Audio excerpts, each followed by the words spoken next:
আল্লাহ তাআলা আমাদেরকে উদ্দেশ্য করে বলছেন, আমি তোমাদেরকে সৃষ্টি করেছিলাম আমার গোলামি করার জন্য, আমার ইবাদত করার জন্য, অথচ তোমরা প্রতিযোগিতার মধ্যে লেগে গিয়েছো কে কার থেকে বেশি টাকা পয়সা ইনকাম করতে পারবা, কে কার থেকে ধনী হইতে পারবা, কে কার থেকে বেশি টাকা পয়সা জমা করতে পারবা।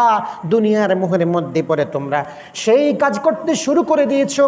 এরপরে আয়াতে আল্লাহ তাআলা বলতেছেন, সেই কাজ তোমরা এত সময় ধরে পর্যন্ত করতেছো, সেই প্রতিযোগিতা, টাকা পয়সা ইনকাম করার প্রতিযোগিতা তোমরা এতদিন পর্যন্ত করতেছো, যতদিন পর্যন্ত না তোমরা কবরে যাবে ততদিন পর্যন্তই শুধু তোমরা আমার ইবাদত ভুলে গিয়ে শুধুমাত্র টাকা পয়সা ইনকাম করার মধ্যে লাইগা গেলা, আমাকে ভুলে গেলা।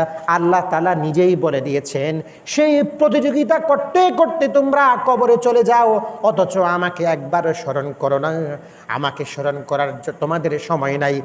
অথচ আমি তোমাদেরকে সৃষ্টি করেছিলাম, ওয়ামা খালাকতুল জিন্না ওয়াল ইনসা ইল্লা লিয়াবুদুন।